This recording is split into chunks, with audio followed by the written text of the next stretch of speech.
Welcome to today's comprehensive exploration of blood sugar regulation and its profound impact on our health. I'm Dr. Alexandra, and I'll be guiding you through the fascinating yet concerning journey of what happens in our bodies when blood glucose levels rise unchecked. This silent process affects millions worldwide, often progressing unnoticed until significant damage has already occurred. Understanding these mechanisms isn't just academic, it could literally save your life or the lives of those you care about. Blood glucose, the primary fuel that powers our cells, requires delicate balance. Too little and our cells starve, too much and a cascade of harmful effects begins. Today we'll examine this cascade step by step, from the earliest biochemical changes to the serious complications that can develop over time. We'll also explore practical strategies to maintain healthy blood sugar levels through lifestyle modifications and medical interventions when necessary. The normal glucose regulation process. Before discussing what goes wrong, let's establish how things should function normally. When we consume carbohydrates, whether complex carbs like whole grains or simple sugars and sweets, and processed foods, our digestive system breaks them down into glucose that enters our bloodstream. Our pancreas, a remarkable organ nestled behind the stomach, constantly monitors blood glucose levels like a vigilant guardian. When it detects rising glucose levels after a meal, specialized beta cells within the pancreas immediately release insulin, the key hormone responsible for glucose management. Think of insulin as a doorman that allows glucose to enter our cells, where it can be used for energy or stored for later use. In a healthy system, this insulin response keeps blood glucose within a narrow, optimally between 799 mg/dl of 395.5 mol when fasting. This exquisite balance ensures our cells receive adequate fuel without experiencing the damage that comes from glucose overexposure. The body's ability to maintain this balance represents one of evolution's most remarkable achievements. Early stages, the path to insulin resistance. What happens when we consistently consume excessive amounts of sugar and refined carbohydrates? Initially, our pancreas responds admirably by producing more insulin to handle the increased glucose load. With each sugary beverage, candy bar, or plate of refined pasta, beta cells diligently release insulin to shuttle the excess glucose into cells. Over time, however, this constant demand exhausts the system. Our cells, bombarded by insulin signals, begin to become less responsive, a condition known as insulin resistance. Imagine a doorbell that rings so frequently that household members eventually start ignoring it. Similarly, cell receptors become desensitized to insulin's presence. At this stage, the pancreas compensates by producing even more insulin to overcome this resistance. Where once a single unit of insulin could transport 1 unit of glucose into cells, now 2 or 3 units are required to achieve the same effect. Blood tests during this phase would reveal elevated insulin levels as hyperinsulinemia, while glucose levels might still appear relatively normal, creating a false sense of security. The prediabetic state, walking the tightrope as insulin resistance progresses. We enter a critical transitional period known as prediabetes. During this stage, the pancreas is working overtime, producing excessive insulin to maintain blood glucose levels. However, despite this Herculean effort, blood glucose readings begin to drift upward, especially after meals. Prediabetes is defined by fasting blood glucose levels between 125 mg/dl 66.9 ml or an A1C of 5.764%. These numbers reflect a metabolic system under significant stress. Unfortunately, this crucial warning stage often passes unnoticed. As symptoms remain subtle or absent entirely, patients typically feel normal, unaware of the biochemical battle raging within. The prediabetic state represents a critical intervention window. Research shows that approximately 70% of people with prediabetes will eventually develop full diabetes if lifestyle changes aren't implemented. However, this progression isn't inevitable. Studies demonstrate that appropriate dietary modifications, increased physical activity, and weight management can reverse prediabetes and restore normal insulin sensitivity. The tipping point, when diabetes develops eventually. For many individuals, the pancreas reaches its breaking point. After years of overproduction, beta cells become exhausted and begin to fail. Insulin production declines precisely when more is needed, creating a perfect storm for blood glucose dysregulation. This marks the transition to type 2 diabetes, when blood glucose levels consistently exceed 126 mg/dl as 7.0 mmol when fasting, or A1 reaches 6.5% or higher. At this stage, the body faces a paradoxical situation. Elevated glucose flooding the bloodstream while cells starve for energy they cannot access. It's like being stranded in a boat surrounded by undrinkable seawater, abundant fluid that cannot quench thirst. Now symptoms begin to emerge more noticeably. Excessive urination and polyuria develops as the kidneys work to filter out excess glucose. This increased urination leads to dehydration, triggering intense thirst, polydipsia. Despite eating more, polyphagia. Weight loss often occurs as the body, unable to use glucose properly, begins breaking down fat and muscle tissue for energy.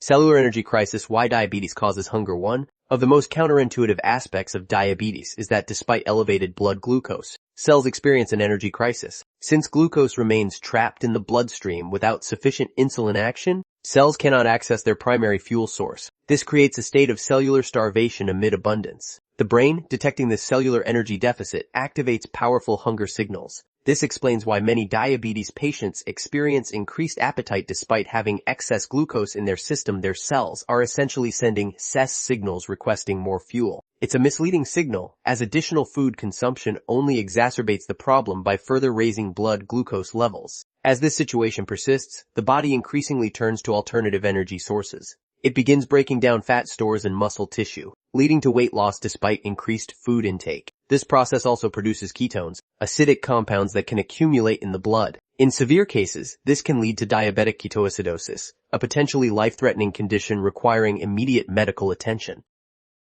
Peripheral neuropathy: when nerves suffer as diabetes progresses, elevated blood glucose begins damaging nerves throughout the body. This condition, called diabetic neuropathy, most commonly affects peripheral nerves in the extremities, particularly the feet and legs, though hands can also be involved. Here's how this damage occurs. Persistent high glucose disrupts normal nerve function through multiple mechanisms. It impairs blood flow to nerves, damages the tiny blood vessels that nourish nerve tissue, and alters the biochemical environment surrounding nerve cells. Additionally, the cellular energy crisis we discussed earlier particularly affects nerves with their high metabolic demands. The result: patients typically first notice tingling or pins and needles sensations, often starting in the toes and gradually ascending. As nerve damage progresses, these sensations may transition to burning pain, increased sensitivity to touch, or paradoxically numbness and loss of sensation. This sensory loss represents a significant danger. When patients cannot feel injuries, they may continue walking on damaged tissue, preventing healing, and potentially leading to serious infections.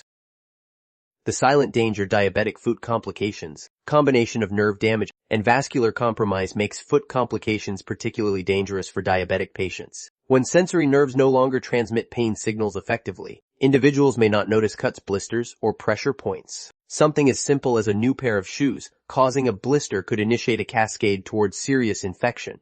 Consider this scenario: a patient develops a small cut while walking barefoot. Without pain sensation, they continue normal activities, unknowingly forcing bacteria deeper into the wound with each step. Reduced blood flow: another consequence of diabetes, means fewer immune cells reach the area to fight infection, and less oxygen is available for healing. The infection may progress silently for days before noticeable symptoms develop. This explains why diabetic patients should inspect their feet thoroughly each day with a bright light, checking between toes and examining the entire foot surface for any changes. Never walk barefoot, always wear appropriate footwear, and avoid soaking feet in hot water, which could cause burns without pain warning signals. Seemingly minor foot problems should receive prompt medical attention, as early intervention dramatically improves outcomes. Vision at risk: how diabetes affects the eyes. The retina, the light-sensitive tissue lining the back of our eyes, contains some of the body's most metabolically active cells. These cells require consistent, carefully regulated nutrition and oxygen. Diabetes disrupts this delicate balance through several mechanisms, leading to a condition called diabetic retinopathy. Initially, high glucose levels damage the tiny blood vessels nourishing the retina. These vessels may develop microaneurysms, small bulges in vessel walls, leak fluid into surrounding tissue causing retinal swelling, macular edema, or become blocked entirely. As the condition progresses, the retina, starved for oxygen, signals for new blood vessel growth, a process called neovascularization. Unfortunately, these new vessels are fragile and dysfunctional. They grow haphazardly, bleeding easily, and potentially causing sudden vision loss. They may also grow into the vitreous gel filling the eye or form scar tissue that distorts vision by pulling on the retina. Early stages of retinopathy often produce no symptoms, while advanced stages can cause floating spots, blurred vision, fluctuating visual clarity, impaired color perception, dark areas in your visual field, or even complete vision loss. Blood viscosity and hypertension. The vascular connection elevated. Blood glucose significantly alters blood properties and vascular function. When glucose levels remain high, blood becomes more viscous, thicker, and stickier than normal. Imagine the difference between water and syrup flowing through a pipe. This increased viscosity raises resistance within blood vessels, forcing the heart to pump harder to maintain circulation. This increased cardiac workload often leads to hypertension, a high blood pressure, a condition that affects approximately 60% of diabetic patients. The relationship works both ways. Diabetes increases hypertension risk, while hypertension accelerates diabetic complications. Together, they create a dangerous cycle, each condition worsening the other. Beyond viscosity changes, diabetes damages blood vessel walls directly. Glucose molecules inappropriately bond with proteins in vessel walls through a process called glycation, creating advanced glycation end products at AEs. These altered proteins cause vessel walls to lose elasticity, further increasing blood pressure and reducing tissue perfusion. These rigid, narrowed vessels struggle to deliver adequate oxygen to tissues, particularly during times of increased demand or stress.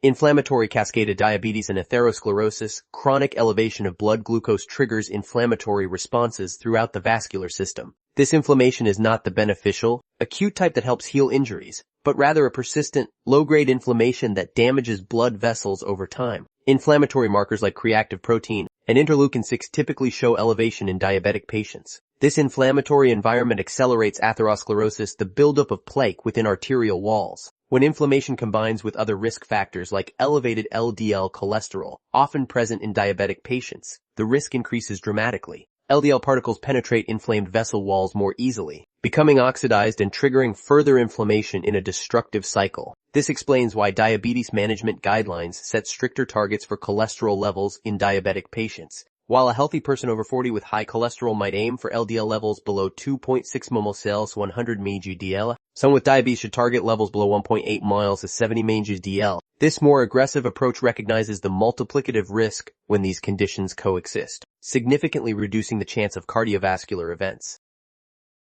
Kidney function. The filtering challenge. Our kidneys contain millions of tiny filtration units called nephrons, each equipped with specialized blood vessels, glomeruli, that filter waste while retaining essential proteins and cells. Diabetes damages these delicate structures through multiple mechanisms, leading to diabetic nephropathy, a leading cause of kidney failure worldwide. When blood glucose remains elevated, the kidneys work harder to filter excess glucose. Initially, most of this glucose gets reabsorbed, but when levels exceed the reabsorption thresholds, approximately 180 mg/dl or 10 ml, glucose spills into the urine. This creates an osmotic effect, pulling additional water into the urine and increasing urine volume, explaining the frequent urination experienced by many diabetic patients. This increased urinary output leads to dehydration, triggering intense thirst. Patients find themselves caught in a cycle of drinking and urinating more frequently than normal. Over time, the glomerular filtration membrane thickens and becomes less efficient. Small amounts of protein, particularly albumin, begin leaking into urine, a condition called microalbuminuria that serves as an early warning sign of kidney damage.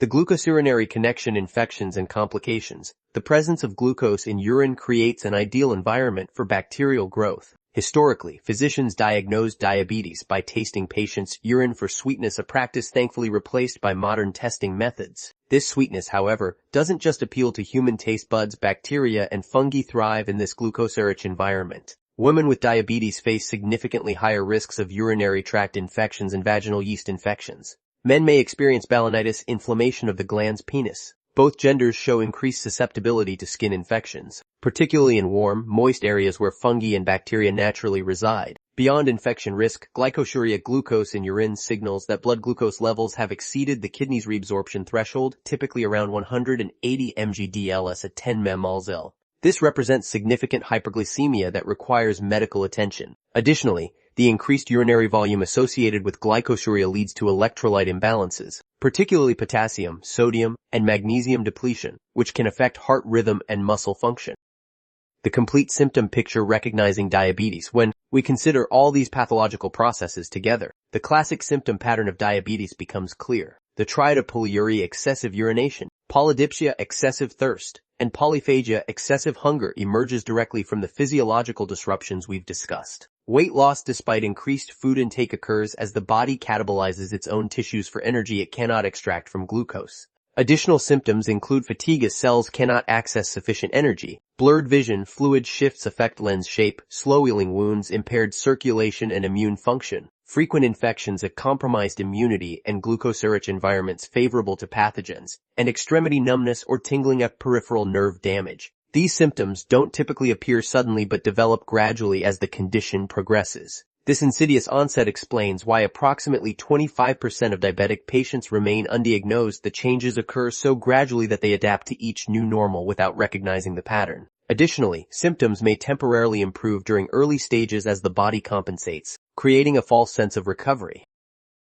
Prevention and management, the path forward. Understanding these mechanisms reveals why lifestyle modifications form the cornerstone of both prevention and management strategies. Regular physical activity increases muscle glucose uptake through insulin-independent pathways, improving insulin sensitivity even without weight loss. Exercise also reduces inflammation, improves cardiovascular health, and helps maintain healthy weight, all critical factors in diabetes prevention. Dietary changes represent another powerful intervention. Reducing simple carbohydrates, especially sugar-sweetened beverages and refined grains, helps prevent blood glucose spikes. Focusing on fiberic vegetables, whole grains, lean proteins, and healthy fats creates meals that produce more gradual, manageable glucose responses. Intermittent fasting approaches have also shown promise in improving insulin sensitivity for some individuals. Weight management, particularly reducing visceral fat, the dangerous fat surrounding internal organs, significantly improves insulin sensitivity. Even modest weight loss, 5–10% of body weight, can dramatically reduce diabetes risk in predisposed individuals. Regular sleep, stress management, and avoiding tobacco further support metabolic health through various physiological pathways.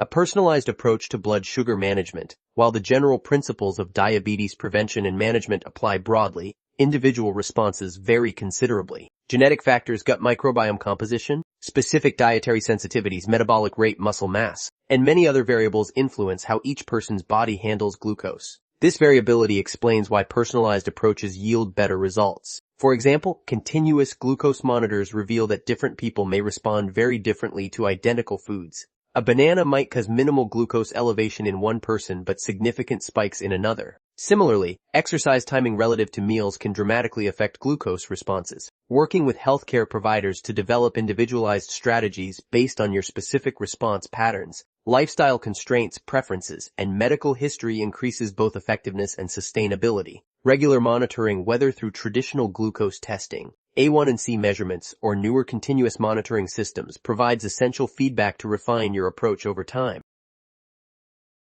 Conclusion: knowledge is prevention. In closing, understanding the progressive nature of blood sugar dysregulation empowers us to intervene early before permanent damage occurs. From insulin resistance to full diabetes, each stage presents opportunities for intervention and potential reversal of the disease process. If you recognize any symptoms we've discussed, please consult healthcare professionals promptly. For everyone, adopting blood sugar-friendly lifestyle habits offers protection against not just diabetes, but many chronic conditions, sharing common pathways of inflammation and metabolic dysfunction. Remember, diabetes prevention isn't about deprivation, but about creating sustainable health practices that enhance quality of life. Small, consistent changes accumulate over time, gradually reshaping metabolic health. Whether adjusting meal composition, incorporating brief movement breaks throughout your day, or prioritizing adequate sleep, each positive choice contributes to long-term well-being. I hope this exploration has provided valuable insights into blood sugar regulation. My goal has been not just to inform, but to motivate practical action, because understanding without implementation yields limited benefit. Here's to your metabolic health and overall wellness.